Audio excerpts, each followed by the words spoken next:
Hello and welcome to a new segment, which is going to be a weekly upload every Thursday on the Set 8P podcast called the British Baseball Show, where we will take you through the basics of baseball, any predictions we may have, and weekly summaries. My name is Sam, that's George, and let's get into it.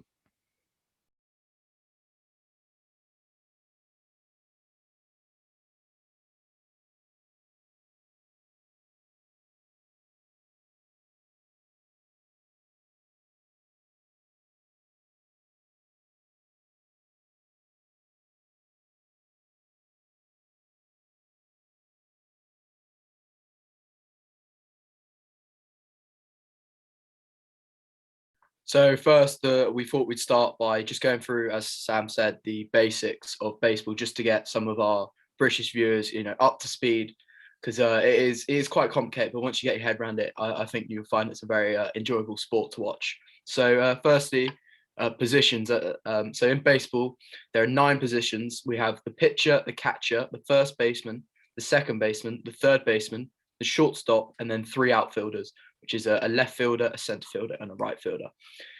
During your turn as bat, everyone must bat for your team. And when all 9 players have got out, the first player goes up to hit again, and the lineup starts over again. When the hitting team has got out 3 times in a half inning, the team that was pitching goes to hit. And when both teams are out, the inning is over. During a game of baseball, there are 9 of these innings. Although, if the game's tied by the 9th inning, it goes to a sudden death round with the first team to score winning. And it sounds complicated, but when you're watching baseball, it's just the flow of the game. It's actually pretty easy to pick up. And so, in terms of how the game actually works, you will all have heard of strikes in baseball. And so, the way that works is you have a strike zone that goes from the batter's knees to his chest and is the width of what's called the home plate. When a hitter is batting, an at-bat commences. Any ball that's thrown in the strike zone is called a strike. That's the one you'll all have heard of. Any ball thrown outside the zone, however, is a ball. But if the batter swings and misses at a ball, it's automatically called a strike.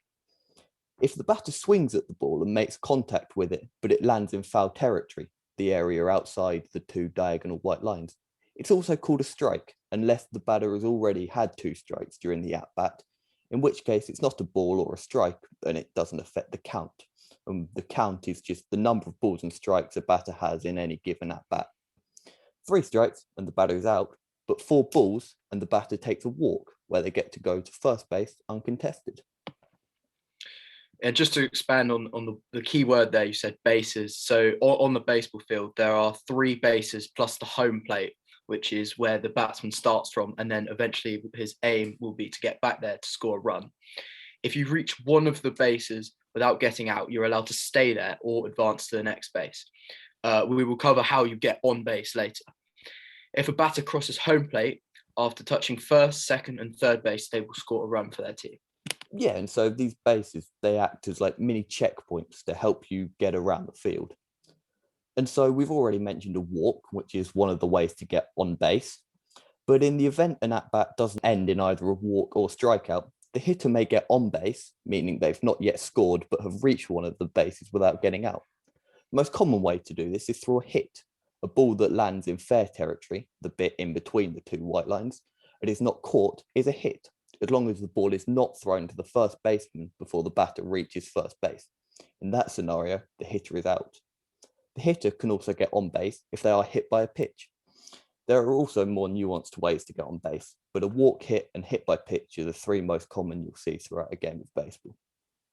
The next key thing to understand about baseball is scoring or how to win, which is building on the points that we've previously mentioned. So a base runner is someone on base. They can advance when a player gets a hit. If the base runner advances all the way around to home plate, they score a run, and whoever scores the most runs in a game wins. In a game of baseball, when we say win, there are no draws in baseball. You can only win or lose, and it will keep going indefinitely until someone has won the game. A batter may also hit a home run, which is when the hitter hits a ball over the wall in fair territory, which means they get to go all the way around the bases uncontested and score a run. If this is done with other players on bases, they will also be able to advance around and score runs. And the home runs are the bit we all watch for, aren't they? They're the most exciting part. Exactly, that and grand slams, Yeah. which is So when the bases are loaded and a home run is scored. So it's the maximum amount of runs you can get in a hit. And so, how hitters get out. And so, there are a few ways for a batter to get out. Already covered is the strikeout, when an at bat ends in 3 strikes. But a batter can also be out if the ball is caught, or if a fielder throws a ball to the first baseman, who must catch the ball while standing on the base before the hitter can run and touch the first base. They're the main ways that somebody will get out in a game of baseball. Obviously, there are nuanced other ways, but the strikeout, the fly out, and the ground out are the main ones you want to watch for. So in baseball, the formation of the league is if you watch football in England, it's very different to the structure there. So in baseball, there are teams, leagues, and divisions. So how many are there?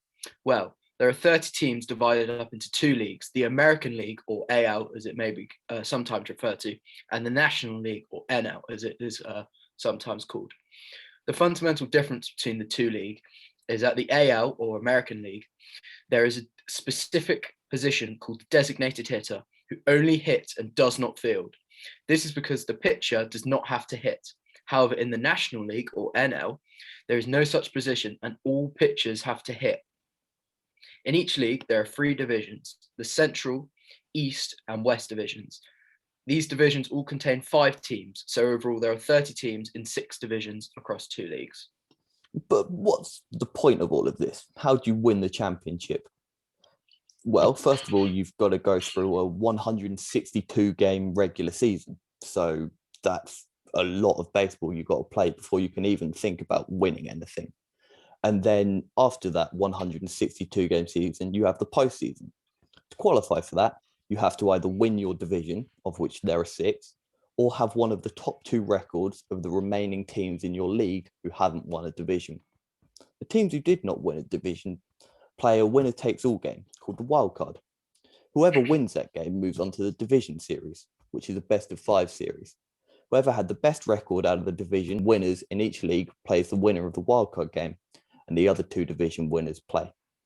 The 4 teams that win that round move on to the championship series, which is a best of 7 series, and the 2 championship winners play another best of 7 series called the World Series, and whoever wins that wins a trophy. So there's a lot of baseball in a season. It lasts from March to October. I think that's what most baseball fans like you and I really enjoy about baseball. With the Premier League, it's maybe 1-2 games max a week, whereas with baseball, they're playing sometimes, 3 or 4 times in a week, which there's always something going on. There's always another a game of baseball on. Exactly, and also I mean, I've seen the argument that means that the games are worth less, but I mean, the more baseball you can watch, the better in my books. Exactly, And you can never. Each game does matter. Exactly, and each game does matter because come the postseason, that position really does matter. Races, it's like 1-2 games in it, so every game does exactly. count.